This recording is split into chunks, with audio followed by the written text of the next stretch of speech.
Hey guys, I'm back in Portsmouth and I'm standing in front of another old house in Portsmouth. They're everywhere. This one's got kind of a funny story, and it involves a scandal. And who doesn't love a good scandal? The person who lived in this house when it was built in the 1740s was a man named Reverend Arthur Brown. Now, good Reverend Arthur Brown was the minister. He was the father of the Anglican Church. At the time it was called Queen's Chapel. And the chapel tended to serve the wealthy and the well-connected in Portsmouth, especially in the 18th century. So if you attended the Queen's Chapel, you probably were doing pretty well, and you were probably in Portsmouth's upper crust. In any event, one of the reasons people wanted to be in part of this church is because that's where the royal governor, Benning Wentworth, attended his religious services.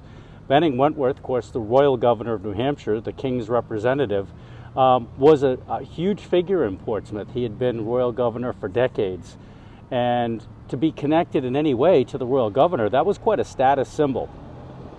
In any event, back to Reverend Arthur Brown. This was his house. This is where he lived. It was a fairly close walk to Queen's Chapel, up behind me a little ways.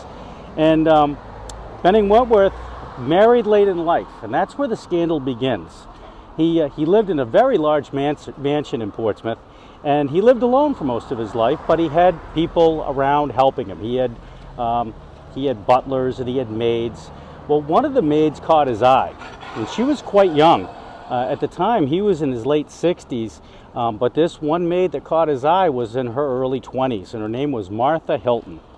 And Martha Hilton, who worked for Benning Wentworth, was very friendly, and she got along very well with Benning Wentworth, to the point where the rumors started to swirl around that it was something going on. And was Benning Wentworth involved with somebody so young, and more importantly, with somebody that was far beneath his social class?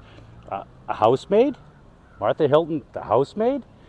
And so you can imagine how the rumors swirled and swirled and swirled some more.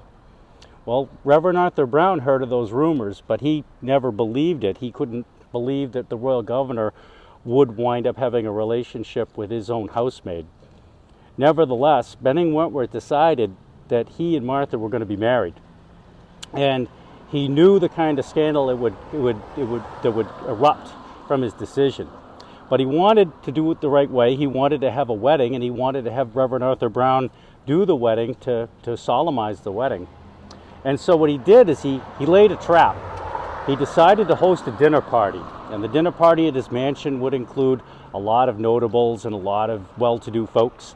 And Reverend Brown was invited, and he accepted. You know, who wouldn't want to go to the royal governor's mansion for a banquet? Well, the banquet being over, Benning Wentworth suddenly announced that he was getting married, and a hush fell over the crowd. And then he said, "I'd like to present my bride." And out came Miss Hilton, Martha Hilton. And of course, the crowd couldn't believe it. The people were just looking at each other. There was a stunned silence.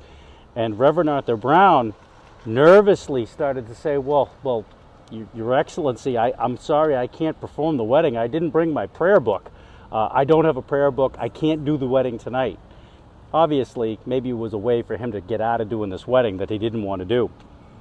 Benning Wentworth, he was pretty cunning. He pulled from a drawer in his dining room a copy of his own prayer book. And then he said, "There you are, good Reverend. Marry us this very moment." Well, when you're commanded by the royal governor to marry you at that very moment, you do. And Arthur Brown did, and he did marry Martha Hilton and Benning Wentworth, and that basically legitimized the marriage. But Arthur Brown always had misgivings. He always wondered if this kind of marriage wouldn't bring him bad luck. Would a cloud of suspicion follow him? And it bothered him knowing that he'd married them. Anyway, within a week, Reverend Arthur Brown was coming out of this very house, his own house, the front door right behind me. And he opened the door, and it had been raining that morning. And darted if he take a step out onto the sidewalk, and he slipped and he broke his leg. And he always blamed that broken leg on Benning Wentworth and marrying Martha Hilton to him. Hey, thanks for checking in.